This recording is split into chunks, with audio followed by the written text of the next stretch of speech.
मुख्यमंत्री योगी आदित्यनाथ की अध्यक्षता में मंगलवार को हुई कैबिनेट बैठक में कई अहम प्रस्तावों को हरी झंडी दी गई है। इनमें सबसे अहम निर्णय रामपुर में मौलाना मोहम्मद जौहर ट्रस्ट को माध्यमिक शिक्षा विभाग की लीज पर दी गई मुर्तजा उच्चतर माध्यमिक विद्यालय के भवन व भूमि को वापस लेने से संबंधित रहा। योगी सरकार ने इस प्रस्ताव पर अपनी मुहर लगाई। इन निर्णय के तहत जौहर ट्रस्ट द्वारा 30 वर्षों के लिए सरकार से लीज पर मिली जमीन की शर्तों का पालन नहीं किया गया।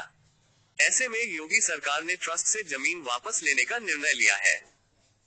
उल्लेखनीय है कि सपा सरकार ने 2007 में शर्तों की अनदेखी करके इस जमीन को जौहर ट्रस्ट को मात्र 100 रुपए सालाना किराए पर दिया था।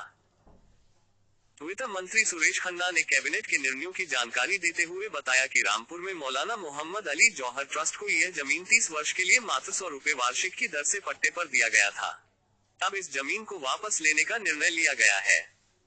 जौहर ट्रस्ट को दी गई भूमि से संबंधित पट्टा विलेख की शर्तों के उल्लंघन के संबंध में जिलाधिकारी रामपुर ने 4 सदस्यीय जांच समिति गठित की थी। इस समिति ने जांच के बाद शासन को जो आख्या भेजी थी, उस पर विचार करने के बाद भूमि और भवन को वापस लेने का निर्णय लिया गया है।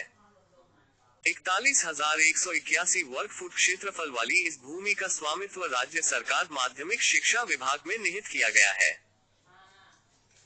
2007 में सपा के शासनकाल में रामपुर के मुर्तजा उच्चतर माध्यमिक विद्यालय में स्थापित जिला विद्यालय निरीक्षक एवं बेसिक शिक्षा अधिकारी रामपुर के कार्यालय को मौलाना मोहम्मद अली जौहर ट्रस्ट को 30 वर्ष की अवधि के लिए पट्टे पर दे दिया था।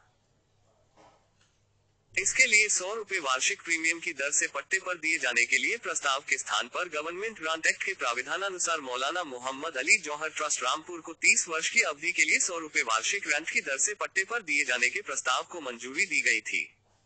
जौहर ट्रस्ट की जमीन वापस लिए जाने संबंधी कैबिनेट के फैसले पर अखिलेश ने कहा, ये परंपरा उचित नहीं है।